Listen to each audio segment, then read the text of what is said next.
We're here tonight to talk about the boundaries for our high school. This is for the second high school and our existing high school. As you know, Frenship is growing. Currently, we have over 11,500 students enrolled in Frenship.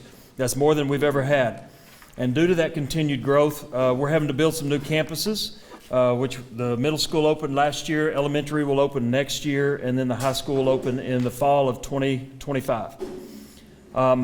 We've worked with the demographer to try to come up with these boundaries.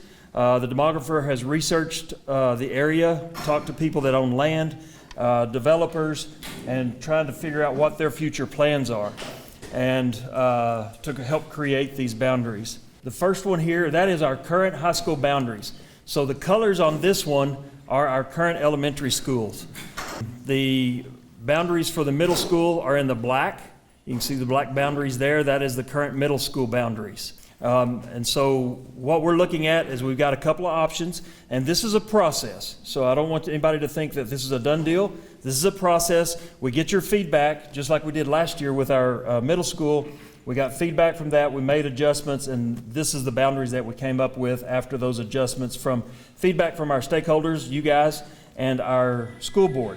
And so we're looking to do that again this year. That's why we're having these town hall meetings. So the first option, option A, starts with it's a non-feeder pattern. And so this one is just dividing the district based on where people live. And it doesn't feed from the elementaries or the middle schools. It starts, now the colors on this one are the actual, these colors, this is Alco Trails, this light pink. The red is Terra Vista. The blue is Heritage, and then the green is Frenship Middle Schools. And you can see real faint the pink buildings in those areas. That is the actual school building.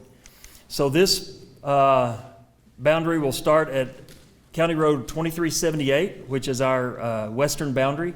It'll go along County Road 7000, which is 66th Street. And it comes to Upland, goes south on Upland to Marcia Sharp, and then northeast on Marcia Sharp to Milwaukee, and then south on Milwaukee to Spur 327, and then west or east on 327 to Frankfort, which is our eastern boundary. And so anybody that lives in the southern part but below this blue line would go to Frenship High School. Anybody that lives above that line, north of that line, would go to the second high school. So that's option A. So the numbers for option A look like this. The capacity for both schools is 2,500. Next year, we're going to open with 9th and 10th grade students. And so the population is going to be a little low. Then we'll add 11th grade the following year, and then 12th grade the year after that, and that will be a full year. That will be our first graduating class. That will graduate in May of 2028. That starts in the fall of 2027. And then as you get further out, you can see the numbers in 2031 are still kind of consistent. The demographer will tell you the further out you go, the less reliable their numbers are. But it's amazing how well they do. The last time we did this in 2011, their numbers were extremely accurate with what we had in 2021.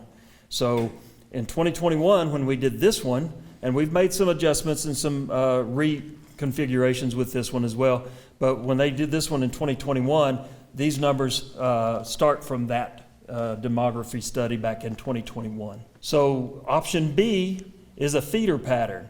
So this follows the middle school feeder pattern. So if you go to Alco Trails or Frenship Middle School, you would go to Frenship High School.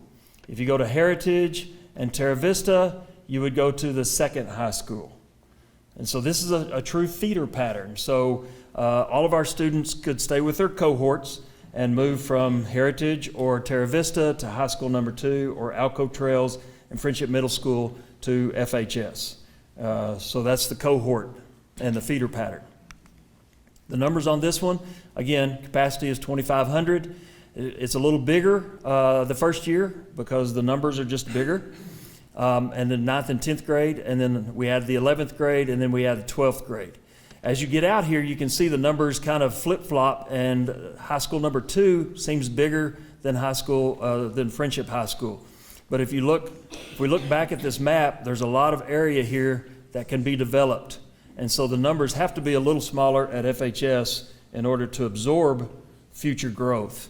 And if you remember, Loop 88 is going to come through this portion of Frenship Middle School. And so that's going to develop that area as well. As you guys know, when Milwaukee went in, it developed like crazy, and now it's a major thoroughfare. So that's the numbers for option B. So what this does is option A splits Heritage and Alco Trails, and it doesn't split Terra Vista or Frenship Middle School. Option B is a true feeder pattern. Terra Vista and Heritage go to high school number 2. Frenship Middle School and Alco Trails go to FHS. And then there's no middle school split on this one. So the next steps, we're having these town hall meetings all this week. 6 o'clock, tomorrow we'll be at Terra Vista, then Frenship Middle School, then Alco Trails. And so you're welcome to come to all of them. It'll be the same presentation. The only thing different would be any comments we hear from the audience. And then in November, we report to the board the public comments. So the emails that some of you have sent me, I've started compiling a document, and it's a copy paste. So I don't change. If you misspell something, it's misspelled for the board members. Okay? I copy paste it into a document so I can give them a document of all the emails that we've received, and then we're taking notes tonight for any comments that you guys make, and I'll summarize those and give those to the board. And in December, we make a recommendation to the board about a proposed attendance boundary, and they'll provide an opportunity for public input. And then in January, the board will vote on the proposed boundaries. And in the spring, we'll talk about grandfathering and if we're going to have any grandfathering for the high school. The grandfathering is like we did last year with our middle schools. If they were going into the 8th grade and they'd been at the middle school for 2 years, they could stay at the middle school, or they could go to their new boundary, middle school. And so that's what grandfathering is. And so we won't talk about that until we get our numbers and kind of figure out what we have going forward. If you haven't seen this presentation online, this email right here comes to me. I'll respond with thank you for your comments or your feedback. And that's the emails that I'm pulling from. If you email me, it might get lost in email, so I'd rather you email this. If you want to call me, you can call me. I'll try and answer the phone. I'm in a lot of meetings and stuff, but I'll try and get back with you. So we've got a little bit of time as far as that before the boundaries get adopted. So feel free to answer or ask any questions or anything like that. So tonight we have a microphone over here, and we are recording this and we're posting these recordings online. So if you have a question, please come to the microphone so we can record it and so everybody else here can hear it. So if you have a question or a comment, feel free to make your way to the microphone. I would like to know in like the state of Texas or in things like that, because I've grown up in Lubbock and seen what has happened, and it's always been a feeder pattern as opposed to the non-feeder pattern. What does the state, kind of other districts around our area do? And then also, besides the numbers, why would you split up the kids that have been together? The middle schools? Uh-huh. I can't answer for the rest of the state. I grew up in Lubbock too, so my experience is what we've had in Lubbock. But we've been to places where, we meaning others, have been to places where there's feeder patterns, there's non-feeder patterns, and it just kind of depends on how the numbers work out for that district. I don't have a accurate answer for that. So is that truly going to be what the board is looking at, is a numbers game, or what are they? Because when you looked at the numbers, you know, like you said, it flips down the line where you said that those numbers can sometimes be less accurate, and looking at the way Lubbock is growing with the loop and all of that area, what is it that kind of is the determining factor, I guess? Well, what we're trying to do is position Frenship so it continues to grow and has the ability to house students in their schools for many years. But the numbers on either one of those, if you look at these, The numbers on this one could be off a little bit, and the numbers on this one could be off a little bit the further away from the study you get. Right. But as far as, I mean, obviously, we're going to have to draw a line somewhere Right. in the district to say, here's how we divide into the two schools. And the feeder pattern or the non-feeder pattern, as far as the board goes, they don't have a preference at this time. They're wanting input and information from stakeholders. And last year, when we got that, the demographer, along with the board, helped us create a little bit of a different than what we originally started with. We looked at some different patterns and different things, and we moved the boundary just to make that work last year. And so I'm assuming we're going to look at these, and if there's some good suggestions, we're going to try and take that into account and see what we can do to take the stakeholders' input and see what we can do. Okay. Thank you. Thank you. This is just like a 6A division question. I know like Friendship Height now is a 6A. Based on however it is divided, what would it be the first, second, and third year for both schools? And what would be the difference in that? So I know right now, UIL has 6A at 2225, the high school population. So the high school population for Friendship includes our ninth grade center.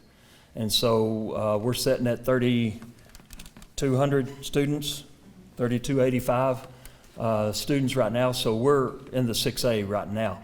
But going on, as we open a new school, UIL has a formula that we get to plug numbers into, working with UIL to create what the new classification is going to be for us.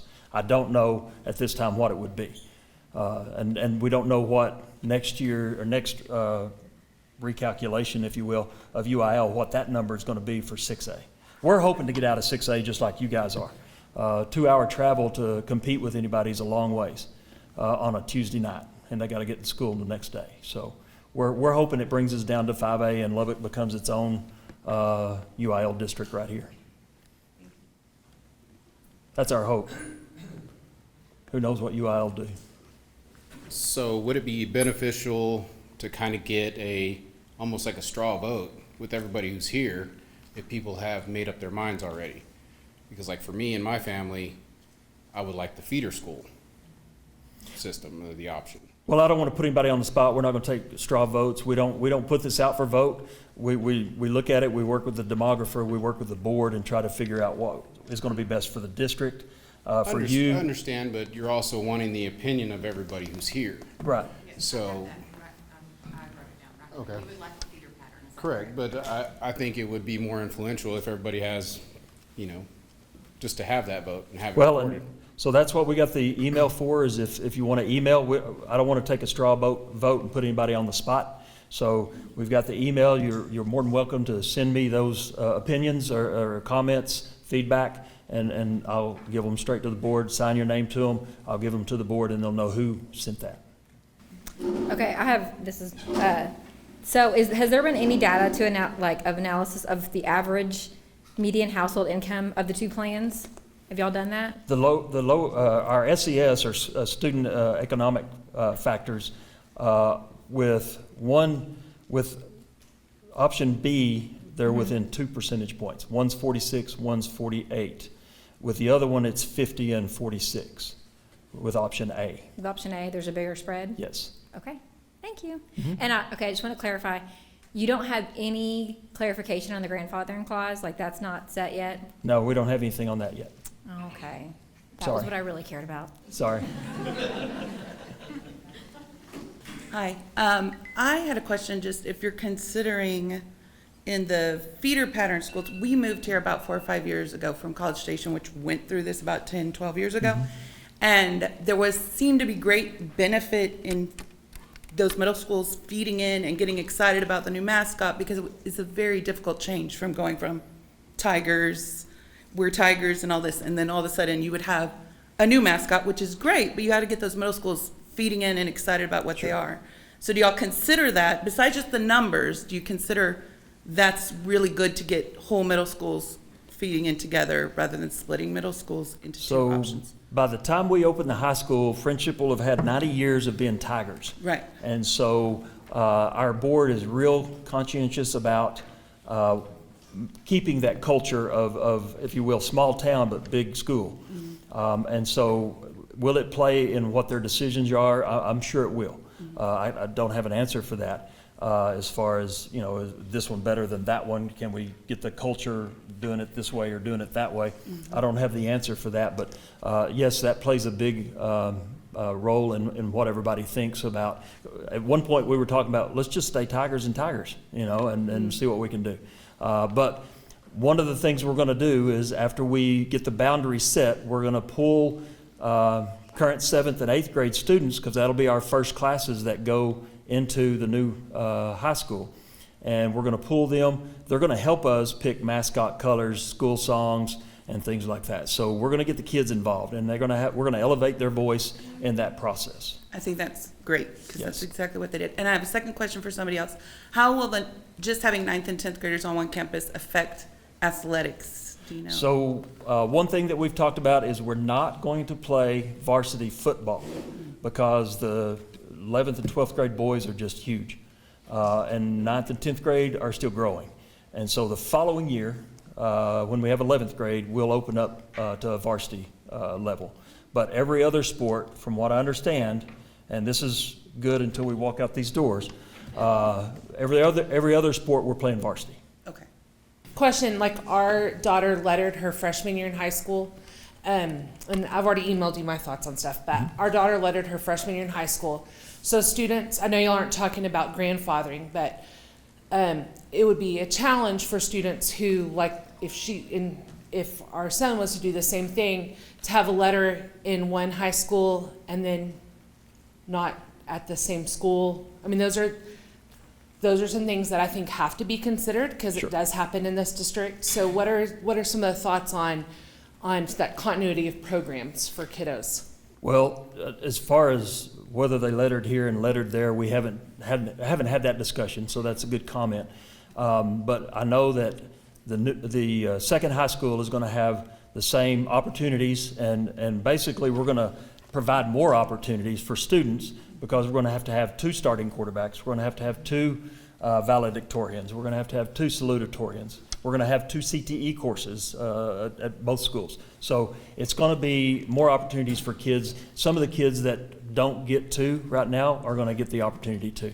But as far as the lettering at this school and then having to move to this school, will they get to letter again? If they do, it'll be a different letter jacket. Right. But I don't, as far as do they get to stay at the current high school because they've lettered at that school before, that would go into that grandfathering, and if it'll play into that. Yeah, I think the 2-letter jacket type thing is where more of my concern comes from. Sure. Just what that could look like. And then when you look at the first boundaries, the families are by the schools that they live in, you know. So is there any concern about students driving by another high school to go to the high school that they're zoned? So if you look at the boundary, the second boundaries, you know, students are going to drive by high school 2, and you're affluent. A lot of your affluent students are going to drive right by high school 2 to go to high school 1. I know several of us have been around for a lot of boundary meetings, right? Like, I don't know, 9, 8, 15, 2, I don't know, a lot, if we've been around for a while. And so I think that there can be some concern about students, especially driving by a school to go to a different school. Any concerns about what that might do for just morale of the second school, boundaries, any of that kind of stuff? Any thoughts on that? Well, when we put these boundaries together, we try to, and it's been evident in our elementary boundaries, we try to use major thoroughfares, so the kids aren't playing across the street with a kiddo that has to go to a different school than they do. And so most of the boundaries, especially on this one, don't cut through neighborhoods. They cut through major thoroughfares, and so that helps. Or there's undeveloped areas right near the other schools. So that's one of the things that was taken into account with our demographer. Because you do have some middle schools that will see a high, like literally from the school, you can see the other school, and they're gonna not go there. And so that would be, I would think, a concern just with safety, with, Sure. you know, vandalism, all the different things that come from that. So just wanted to point that out too. So, and also with the growth or the new sanitary 70 acres thing coming in, is that affecting any of the projections for growth? We didn't know about it when we did these, so we don't know what effect that's going to have on it.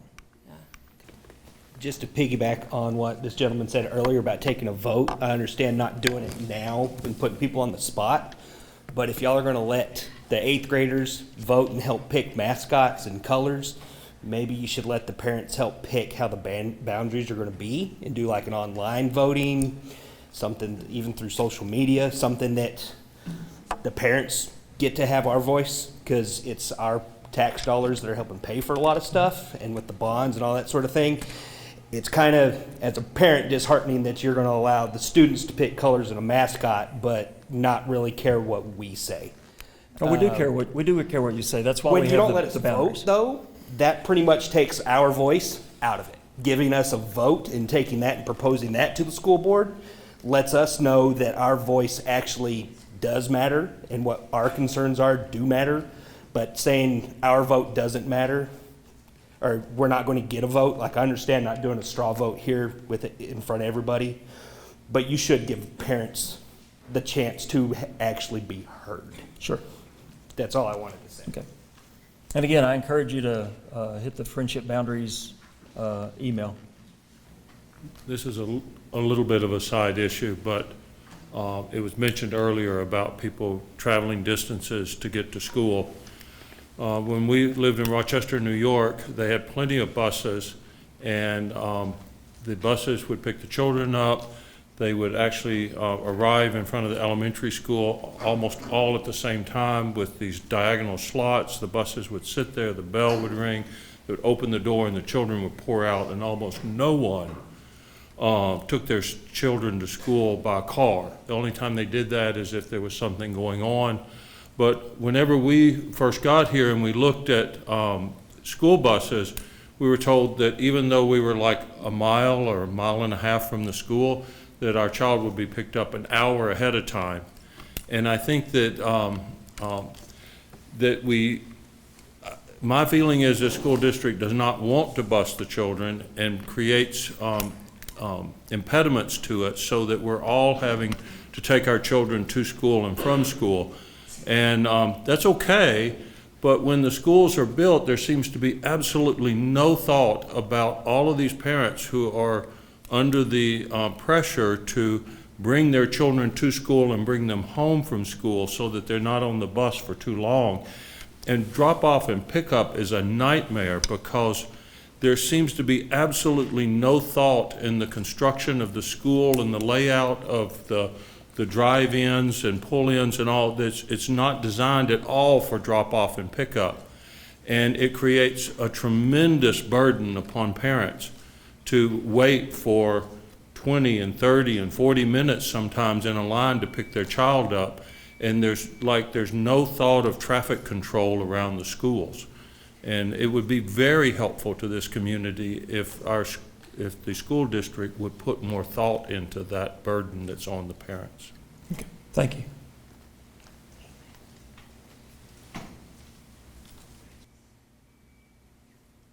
Okay, well, I thank you guys for coming. We'll have another one tomorrow night. If you think of something overnight and you want to come tomorrow night, you're more than welcome. Or if you want to email or call, feel free to do that. But thank you guys for coming.